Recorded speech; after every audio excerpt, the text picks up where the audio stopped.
26장 읽었는데 그 중에 12절을 가지고 잠시 묵상하겠습니다. 12절 한 번만 더 읽겠습니다. 네가 스스로 지혜롭게 여기는 자를 보느냐? 그보다 미련한 자에게 오히려 희망이 있느니라. 아멘.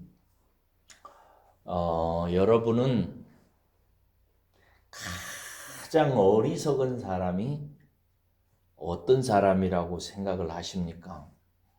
가장 어리석은 사람이요. 본문은 스스로 지혜롭다 여기는 자는 미련한 자보다 더 어리석다고 이렇게 얘기합니다. 다시 말하면 어리석은 자 중에서 가장 어리석은 자는 자기 스스로 지혜롭다 여기는 자라는 뜻입니다. 스스로 지혜롭다 여기는 것은 그러니까 어리석음의 극치라는 말입니다. 로마서 1장 22절에는 하나님을 떠난 인간에 대해서 이렇게 말합니다. 스스로 지혜 있다 하나 어리석게 되었다고 말합니다. 사람들은 스스로 지혜 있다, 자기 스스로가 지혜롭다 생각하는 경향이 아주 체질적으로 그래서 묻어 있습니다. 일반적으로 사람들은 자신이 무엇이 선이고 무엇이 악인지를 안다고 생각합니다. 여기서 선은 자기에게 좋은 것, 유익한 것을 말하고 악은 나쁘고 해로운 것을 말합니다. 사람들은 자기에게 무엇이 좋은 것, 선인지를 안다고 생각합니다. 그리고 무엇이 자기에게 나쁜 것, 즉 악인지를 안다고 생각합니다. 다만 선을 행할 능력이 없어서 문제고 악을 물리칠 능력이 없을 뿐이라고 생각을 하지요. 그러나 그렇지 않습니다. 사람은 무엇이 자기에게 선이고 무엇이 악인지를 모릅니다. 옛날에 제가 살던 시골에 한 형님이 있었는데 이 형님이 오토바이를 좋아했어요. 그래가지고 오토바이를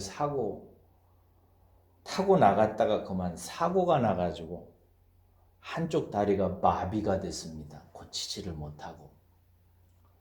그래서 장애인이 될 판인데 어떻게 좋은 한의사 명의를 만나가지고 기적적으로 한쪽 다리가 정상으로 돌아왔어요. 이것이 그 형에게 선이었을까요? 악이었을까요? 그 형이 다시 오토바이를 타고 나갔다가 오토바이를 타고 죽었습니다. 차라리 명의를 만나지 못했더라면 그냥 한쪽 발로 지팡이 잡고 살았더라면 훨씬 더 좋았을 것입니다. 근데 그 형이 그 한쪽 발을 마비되었던 발에 한 방으로 고쳐가지고 얼마나 좋아하든지 너무너무 좋아했습니다. 자기는 그것이 선이라고 여겼던 거지요. 그러나 여러분 그것은 그에게 악이 되었던 것입니다. 사람의 앞날에 무엇이 선인지 무엇이 악인지 무엇이 내게 유익하고 좋은 것인지 무엇이 나를 해롭게 하고 해치게 하는지를 우리는 절대 모릅니다. 우리 스스로가 그렇게 생각할 뿐이에요. 사람은 원래 하나님과 함께 살면서 선악을 분별하며 살아가도록 지어졌어요. 하나님이 우리와 함께 하심으로써 선과 악을 분별해서 무엇이 내게 유익하고 무엇이 내게 해로운지를 분별하는 즉 지혜로운 삶을 살도록 지어졌습니다. 그런데 그 사람이 즉 아담과 하와가 하나님을 버림으로 말미암아 죄의 길로 접어들었습니다. 죄는 하나님을 떠난 인격적인 삶을 말합니다. 하나님 없이 선과 악을 분별해야 되고 하나님 없이 선과 악에 대해서 느끼고 하나님 없이 선과 악을 대항해야만 하게 된 것입니다. 이러한 삶을 향해서 하나님은 이렇게 얘기하셨습니다. 너희들이 그 삶이 앞으로 가시와 엉겅퀴가 날 것이라고. 생각한 대로 되지 않고 노력한 대로 거두어들이지가 않는다는 것입니다. 그러므로 예수를 믿고 거듭난 우리들은 이 육체의 삶이 선과 악에 대해서 전혀 무능하다는 사실을 깊이 깨닫고 하나님께서 보내주시는 성령을 의지하며 늘 겸손하게 지혜를 하늘로부터 얻는데 마음을 모아야 할 줄로 믿습니다. 오늘 말씀 하반절은 그보다 미련한 자에게 오히려 바랄 것이 있느니라 희망이 있다라고 말합니다. 다른 말로 말하면 스스로 지혜롭다 여기는 사람은 소망이 없다는 뜻입니다. 또 다른 말로 말하면 자기 스스로 지혜롭다 생각하는 사람은 절망이라는 것입니다. 왜냐하면 교만은 패망의 선봉이고 앞잡이이기 때문에 그렇습니다. 우리는 언제든지 무엇보다 중요한 일이 있을 때마다 그래서 반드시 지혜의 하나님께 나아가야 됩니다. 그렇지 않으면 우리가 화를 당하기 쉽습니다. 그래서 이사야 25장 21절에서 이사야 선지자는 이렇게 타이릅니다. 스스로 지혜롭다 하며 스스로도 명철하다 하는 자들은 화가 있을 것이다 라고 얘기합니다. 그러나 겸손하게 하나님께 나아가 지혜를 구하는 자는 은혜를 입는다고 성경은 우리에게 가르칩니다. 야고보서 1장 5절에서 야고보 사도는 이렇게 권면합니다. 너희 중에 누구든지 지혜가 부족하거든 모든 사람에게 후히 주시고 꾸짖지 아니하시는 하나님께 구하라. 그리하면 주시리라고 가르칩니다. 그렇게 지혜를 구하는 자를 반기시는 하나님께 나아가면 어떠한 상황에서도 하나님께서 우리를 긍휼히 여겨주셔서 어떤 환난이나 곤고한 상황에 처해 있어도 하나님께서 그 상황을 풀어낼 수 있는 지혜를 성령을 통해서 우리에게 주실 줄로 믿습니다. 하나님은 사실 못 풀어내시는 문제가 없기 때문입니다. 예전에 제가 바둑을 하면서 크게 배운 적이 있어요. 어렸을 때 바둑을 좀 배웠는데 뭐 잘 두지는 않았습니다. 그런데 바둑을 두면서 제가 하나 배운 게 고수에게는 늘 수가 남아있다는 사실을 하나 배웠습니다.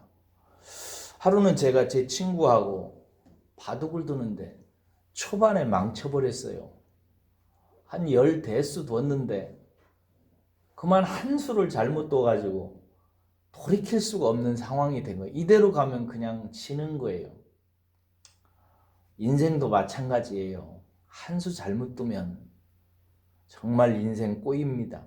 완전히 바둑이 꼬였어요. 그래서 속상해가지고 내가 졌어 그만두자 하고 일어나려고 하는데 옆에 저는 그때 한 3급이나 됐을까 하는 실력이었는데 옆에 아마 2단인가요? 하는 친구가 있었어요. 그 친구가 한다는 말이 그럼 지금부터 내가 둬볼까 하더라고요. 그래서 내가 그랬죠. 네가 둬도 이건 안 된다. 그랬는데 제가 놀랍게도 서너 수나 두었을까요? 서너 수가 두었는데 그만 그 위기를 극복해내더라고요. 그래서 고수에게는 항상 수가 있구나. 나중에 이제 제가 어렵고 힘들 때 하나님 앞에 피할 길을 내달라고 기도할 때면은 그 생각을 이따금씩 떠올려요. 하나님, 저는 인생의 하수입니다. 이렇게 또 잘못 둬가지고 인생이 어그러졌습니다. 그러나 하나님은 인생의 고수시니까 내 인생이 어떻게 풀려야 될지를 아실 것입니다. 지금 이 상황을 어떻게 풀어야 되겠습니까? 하나님 도와주십시오 하고 기도하는 기도의 작은 그 씨와 같은 것이 그때 만들어졌어요. 내 인생은 하수인 나 홀로 경영하도록 만들어져 있지 않습니다. 하나님과 함께 경영하도록 만들어져 있습니다. 만약에 이 원리를 하나님과 함께 경영하도록 만들어진 내 인생이라고 하는 이 원리를 잊어버리고 자기 스스로 지혜롭다 생각하는 것은 진짜 미친 짓입니다. 이 사람에게는 희망이 없다고 본문은 얘기합니다. 그러니 오늘 또 무슨 일을 당하든지 하나님과 함께 풀어가시는 일을 하나님께 기도하고 하나님 의지함으로 하나님으로부터 내려오는 은혜를 구하면 하나님께서 반드시 지혜를 주실 줄로 믿습니다.